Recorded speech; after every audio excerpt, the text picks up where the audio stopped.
കിണക്കനാലിയിൽ ജനവാസ മേഖലയിൽ ജീവനെടുത്ത കാട്ടാനകൾ. സൂര്യനെല്ലി ടൗണിനോട് ചേർന്ന് നിലയുറപ്പിച്ച ആന. RRT സംഘം രംഗത്ത്. കാട്ടാനാക്രമണത്തിൽ രാവിലെ കൊല്ലപ്പെട്ടത് മാരി. സംസ്ഥാനത്ത് കാലവർഷം കനക്കുന്നു. നാളെ കാസർഗോഡ്, കണ്ണൂർ, കോഴിക്കോട് ജില്ലകളിൽ റെഡ് അലർട്ട്. ശക്തമായ കാറ്റും കടലാക്രമണ സാധ്യതയും. മത്സ്യബന്ധനത്തിന് പൂർണ്ണ വിലക്ക്.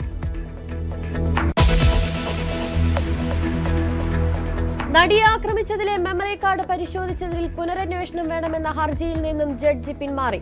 കേസ് കേൾക്കുന്നതിൽ നിന്നും പിന്മാറിയത് ജസ്റ്റിസ് ജോബിൻ സെബാസ്റ്റ്യൻ. നേരത്തെ സമാന പരാതി നൽകിയപ്പോൾ ജുഡീഷ്യറി രജിസ്ട്രാറായിരുന്നു ജസ്റ്റിസ് ജോബിൻ. ഹർജി ഇനി ഏത് ബെഞ്ച് പരിഗണിക്കണമെന്ന് ചീഫ് ജസ്റ്റിസ് തീരുമാനിക്കും. KSRTCയിലെ വനിതകളുടെ സൗജന്യ യാത്ര ആദ്യഘട്ടത്തിൽ ഓർഡിനറി ബസ്സുകളിൽ, പിന്നീട് മറ്റു ബസ് സർവീസുകളിലേക്കും വ്യാപിപ്പിച്ചേക്കും.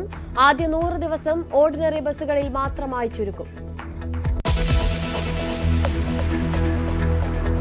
ഇന്ത്യ മുന്നണിയുടെ നിർണായക യോഗത്തിൽ പ്രതിഷേധമറിയിച്ച് CPM. കോൺഗ്രസിന്റെ വ്യാജ പ്രചാരണത്തിനെതിരെ പ്രതിഷേധം.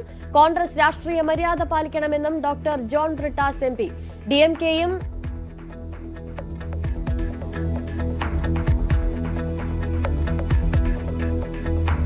DMKയും ആപ്പും പങ്കെടുക്കില്ല.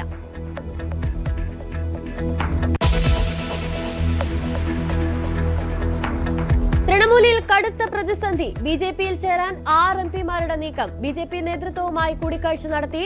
ബംഗാളിലെ തൃണമൂൽ ഓഫീസുകൾക്ക് നേരെ ആക്രമണം.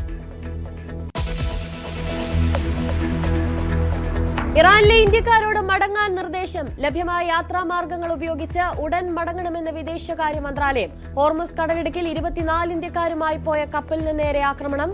ഇസ്രയേലിലേക്ക് ആക്രമണം കടുപ്പിച്ച് ഇറാൻ. ഇന്ത്യ പാകിസ്ഥാനേക്കാൾ വേഗത്തിൽ ആണവായുധ ശേഖരം വർദ്ധിപ്പിക്കുന്നതായി റിപ്പോർട്ട്. കഴിഞ്ഞ 5 വർഷത്തിനിടയിൽ ഇന്ത്യ ഇറക്കുമതി ചെയ്തത് പാകിസ്ഥാനേക്കാൾ ഇരട്ടി ആയുധങ്ങൾ. ലോകരാജ്യങ്ങൾക്ക് ആണവായുധങ്ങളോടുള്ള പ്രിയം വർദ്ധിക്കുന്നതായും റിപ്പോർട്ട്.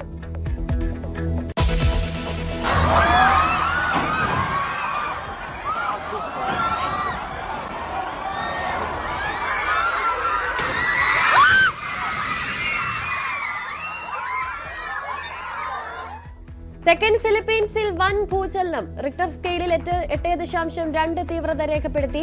ഫിലിപ്പീൻസിലും ഇന്തോനേഷ്യയിലും ജപ്പാനിലും സുനാമി മുന്നറിയിപ്പുണ്ട്.